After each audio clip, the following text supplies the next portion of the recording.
أعوذ بالله من الشيطان الرجيم. بسم الله الرحمن الرحيم.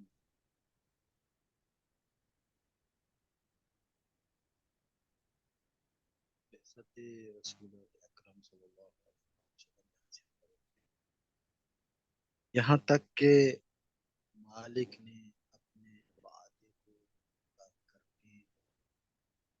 نبوت کو کرنے کے لیے حضرت محمد صلی اللہ علیہ وآلہ وسلم کو بھیجا یا بھیج دیا، جن کے بارے میں انبیاء سے عہد لیا جا چکا تھا اور جن کی علامتیں مشہور اور ولادت مسعود و مبارک تھی۔ اس وقت اہل زمین متفرق مذاہب، منتشر خواہشات اور مختلف رستوں پر گامزن تھے۔ کوئی خدا کو مخلوقات کی شبیہ بتا رہا تھا، کوئی اس کے ناموں کو بگاڑ رہا تھا، اور کوئی دوسرے خدا کا اشارہ دے رہا تھا۔ مالک نے آپ کے ذریعے سب کو گمراہی سے ہدایت دی اور جہالت سے باہر نکال دیا۔ یہاں پر بات ہے کہ حالات کا تھوڑا سا بتایا گیا ہے۔ جب حضرت محمد صلی اللہ علیہ وسلم مبعوث ہوئے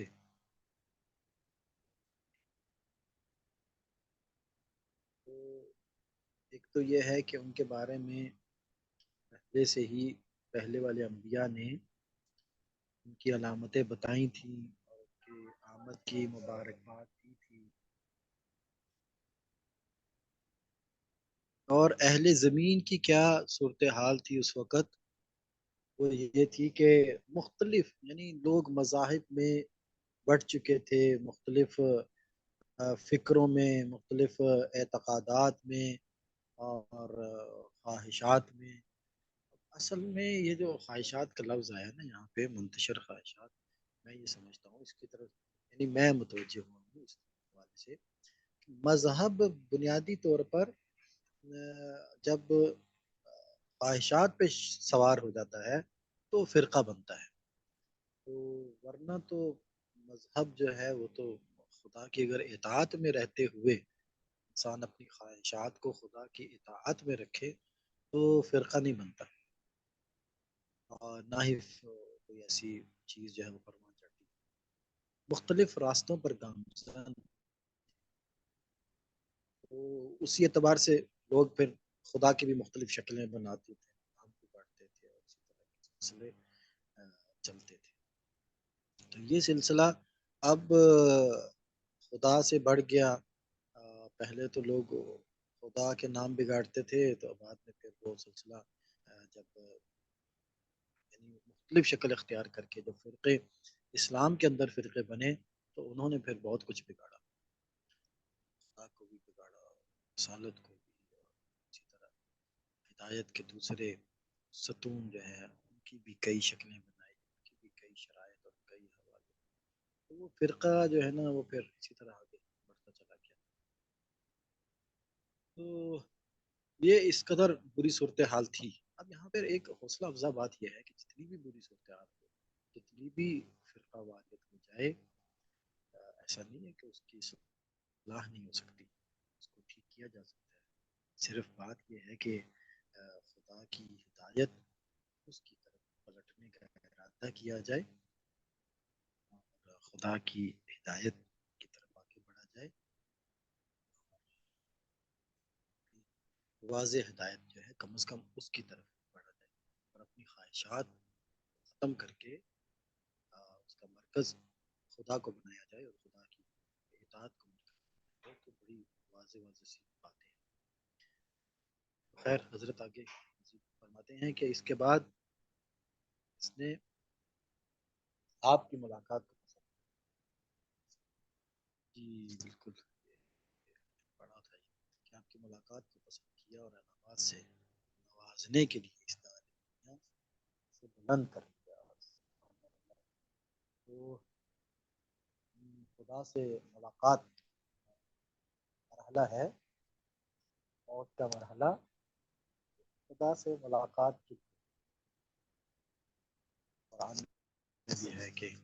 کافر تھے وہ قیامت کا انکار کرتے تھے، خدا سے ملاقات کا انکار کرتے۔ آپ کو مصائب سے نجات دلا دی اور نہایت احترام سے اپنی بار طلب، اور امت میں ویسا ہی انتظام کر دیا جیسا کہ اس نے بھی قوم کا لوارث نہیں چھوڑا تھا جس کے لیے کوئی واضح راستہ اور مستحکم نشان۔ لہذا یہ جو جملہ ہے، یہ جو بات ہے، اس کے اوپر تاریخی حوالے سے اور دوسرے عقلی اور نقلی دلائل سامنے لائیں تو یقیناً یہ سلسلہ جو ہے یہ بعد میں امامت یاد ہے، قرآن تو ہے ہی یقینی طور پر، لیکن یہاں کہا کہ دیگر انبیاء نے جیسا کیا تھا وسیع بنایا کرتے تھے اپنے اور صحیفوں کے باوجود، صحیفے بھی ہوا کرتے تھے، کتابیں بھی ہوا کرتی تھی، لیکن ساتھ میں کہ جانشین بھی ہوا کرتے تھے، آیت کی نگرانی کرتے تھے، نماز کرتے تھے،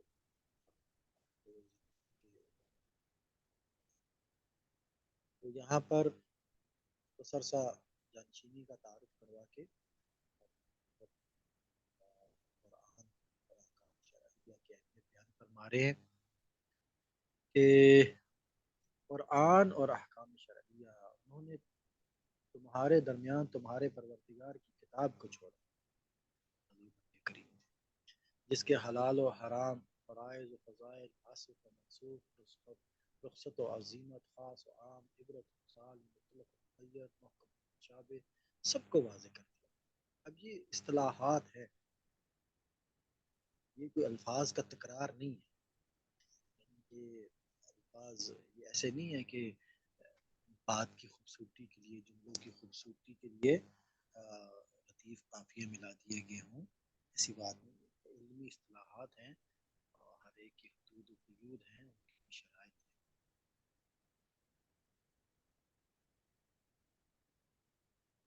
تو حضرت نے یہ بتایا ہے کہ ہر حوالے سے احکامات بیان ہو چکے، مجمل کی تفسیر کر دی گئی، کر دی تھی، گتھیوں کو سمجھا دیا تھا۔ دوسری بات ہے کہ یہاں پہ کچھ ذہن میں سوال آتا ہے کہ سارا کچھ ہو گیا تھا تو پھر بعد میں الجھنے کیوں کرتے، بعد میں پھر راستے کیوں مختلف؟ یہاں پہ پھر وہی بات آتی ہے کہ ذاتی مفادات آتے ہیں نا، جب خدا کے واضح اپنا ذہن وہ کوئی فیصلے کرنا شروع کر دیتے ہیں، جیسے کہ شیطان نے کام کیا، خدا کے واضح حکم کے سامنے اس نے اپنے تئیں اپنے ذہن سے حکم کے بارے میں لکھا کہ کرنا چاہیے، کرنا چاہیے، اس کو کیسے عملی بناؤں، وہ پھر اس میں وہ الگ سے اپنی ذات کو مد نظر رکھ کے اس نے معیارات بنائے، تو سے پھر مسائل شروع ہو جاتے ہیں۔ یہ اکرم نے تو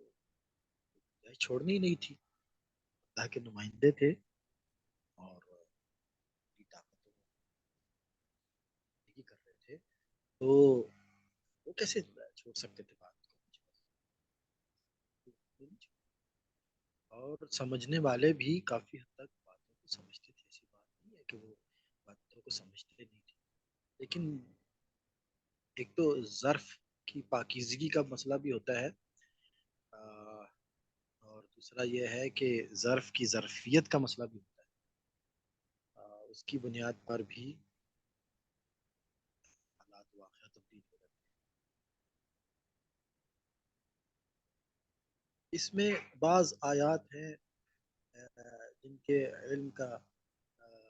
عہد لیا گیا ہے اور بعض سے ناواقفیت کو معاف کر دیا گیا ہے، بعض احکام کے فرض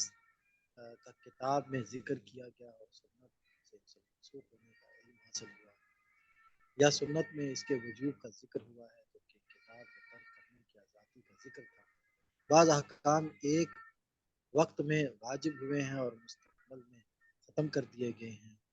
اس کے محرمات میں بعض پر جہنم کی سزا سنائی گئی ہے، اور بعض گناہ کبیرہ صغیرہ صغیرہ ہے جن کی بخشش کی امید دلائی گئی ہے، بعض احکام ہے جن کا مختصر کی قابل قبول ہے اور زیادہ کی گنجائش پائی جاتی ہے، واضح ہے کیسے سمود دیا ہے اور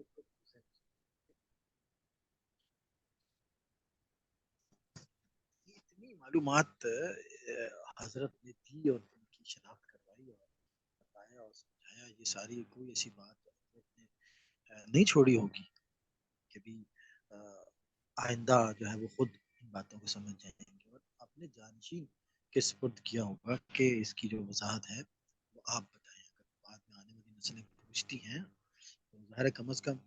ایک نسل تو حضرت علی علیہ السلام کے دور میں پروان چڑھی ہے کہ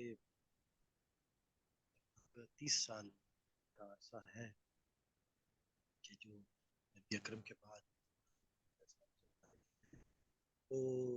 اس دوران ایک نسل تو پروان چڑھی ہوگی، تو ان کے ذہن میں نئے سوالات آئے ہوں گے، تاریخ سنی ہوگی، اپنی ابھی حال ہی کی ماضی کی باتیں سنی ہوگی، اور اس طرح دین اسلام پروان چڑھا، رسول اللہ نے کس طرح اپنی رسالت کے فرائض یہ اس طرح سے ایسے مقابلہ کیا، اور یہ ساری باتیں ظاہر ہے کہ وہ داستانیں تو ہوں گی نا ہر طرف، بہت سارے سوالات ہوں گے کہ بھی موجودہ حالات کیا ہیں، پہلے کے حالات کیا تھے، سوال اور باتیں ساری، اور اس کا جواب کون دے رہا تھا، کوئی شخصیت ہوگی جو اپنے کردار سے رفتار سے ان سارے سوالوں کا جواب دے، شخصیت ہمارے مطابق تو حضرت علی علیہ السلام ہے، سب کو بتا رہے تھے کہ اسلام کی کیا اہمیت ہے، اس کی بنیادیں کیا ہیں، اور یہ باتیں جو ہیں یہ آیات الہی آیات کے حوالے سے بعض احکامات کی طرف اور بعض اصول و قواعد کی طرف اشارہ کیا ہے، قرآن کا براہ راست سیدھا سیدھا ترجمہ پڑھنا چاہیے، اس میں کوئی حرج نہیں ہے، لیکن کچھ باتیں ایسی ہیں جو سمجھ نہیں آ سکتی جب تک ہم سیرت کا مطالعہ نہ کریں، سیرت نبوی کا مطالعہ نہ کریں، حالات و واقعات سے ہمیں آگاہی نہ ہو، شان نزول جو ایک آیت کو سمجھنے، اس کو ترجمے کو سمجھنے کے لیے ضروری ہے، اس کو سامنے نہ رکھے، ہاں ظاہری احکام حکم لے سکتے ہیں، لیکن جب اس کی تفصیل میں جانا چاہیں تو ضروری ہے کہ ہم اس کے جو ہے یہ باقی معاملات کو بھی دیکھیں، جیسے حضرت نے یہاں پہ بڑی وضاحت کے ساتھ بعض اصول و قواعد کی طرف اشارہ کیا ہے، بعض اصطلاحات کی طرف اشارہ کیا ہے، حج بیت اللہ کی ہے بات یہاں پہ ختم ہوتی ہے، بات ختم کر لیتے ہیں چند منٹ میں، دوسرا خطبہ انشاءاللہ، اور ذکر حج بیت، پروردگار نے تمام لوگوں پر حج بیت الحرام کو واجب قرار دیا ہے، جسے لوگوں کے لیے قبلہ بنایا ہے، اور جہاں لوگ پیاسے جانوروں کی طرح بے تابانہ وارد ہوتے ہیں اور ویسا انس رکھتے ہیں جیسے کبوتر اپنے آشیانہ سے رکھتا ہے، حج بیت اللہ کو مالک نے اپنی عظمت کے سامنے جھکنے کی علامت اور عزت کے امکان کی نشانی قرار دیا ہے، اس نے مخلوقات میں سے ان بندوں کا انتخاب کیا ہے جو اس کی آواز سن کر لبیک کہتے ہیں اور اس کے کلمات کی تصدیق کرتے ہیں، یا کہ مواقف میں وقوف کیا، مواقف ٹھہرنے کی جگہ، طواف عرش کرنے والے فرشتوں کا انداز اختیار کیا ہے۔ یہ لوگ اپنی عبادت کے معاملے میں برابر فائدے حاصل کرتے ہیں، کی طرف تیزی سے سفر کر رہے ہیں۔ پروردگار نے کعبہ کو اسلام کی نشانی اور بے پناہ افراد کی پناہ گاہ قرار دیا، اس کے حج کو فرض کیا ہے اور اس کے حق کو واجب قرار دیا ہے۔ ہمارے اوپر اس گھر کی حاضری کو لکھ دیا ہے اور صاف اعلان کر دیا ہے کہ اللہ کے علاوہ اعلان کر دیا ہے کہ اللہ کے لیے لوگوں کی ذمہ داری ہے کہ اس کے گھر کا حج کریں، اس کے پاس بھی اس راہ کو طے کرنے کی استطاعت پائی جاتی ہے۔ سبحان اللہ، حج کی بہت اہمیت، اس کے بہت ساری برکات ہیں، بہت سارے فائدے ہیں، دنیاوی اخروی، اور حج برابر نہیں کر سکتے۔ بہرحال بعض جگہوں پہ معیار قرار دیا گیا ہے کہ فلاں زیارت اتنے حج مقبول کے برابر ہے، فلاں زیارت فلاں ایک عمل جو ہے اتنے حج کے برابر ہے، یعنی اس کو ایک معیار کے طور پر، میزان کے طور پہ پیش کیا ہے۔ ورنہ حج خود بذات خود اس کی اپنی اہمیت ہے، قدر و منزلت ہے، اور حضرت نے بہت ہی خوبصورت انداز سے بیان کیا، اور ترجمہ کرنے والوں نے بھی کمال کیا۔ میں پہلے بھی اس کا ذکر کیا، میں نے پہلے بھی، کہ بہت عمدہ الفاظ استعمال کیے ہیں، اور کے درجات بلند کرے۔ تو یہاں سے دیکھیں پڑھ کے اندازہ ہوتا ہے کہ حج کو جو اللہ نے واجب قرار دیا ہے قبلہ کی طرف، اس کا بنیادی فلسفے کیا ہیں، بہت ساری اس کے اوپر لوگ بات کر چکے ہیں اور بہت باتیں ہو چکی ہیں، لیکن ہمیں اس میں سے یہ پڑھ کے یہ توجہ ہوتی ہے کہ ہم بھی اس کو جاننے کی کوشش کریں، اور حج کے لیے یعنی اس طرح بےتابی ایک ہونی چاہیے، جیسے کبوتر کو اپنے آشیانہ سے، اور اپنی عظمت کے سامنے جھکنے کی علامت اور اپنی عزت کے ایقان کی نشانی قرار دیا۔ بہت عمدہ، بڑے خوبصورت الفاظ ہیں وہاں، یعنی فرشتوں کے مواقف، کیا انبیاء کے مواقف، اور جو ہے فرشتوں کا انداز ہے طواف کرنا، یہ ایک اس کی کیا ایک فضا ہوتی ہوگی جب انسان ان تصورات کے ساتھ حج کرنے جائے۔ بہت عمدہ جی، ماشاء اللہ، صدق اللہ العلی العظیم۔ بس یہیں پہ رکتے ہیں، انشاءاللہ گفتگو کا سلسلہ جاری رکھیں گے۔ سلامت رہیں۔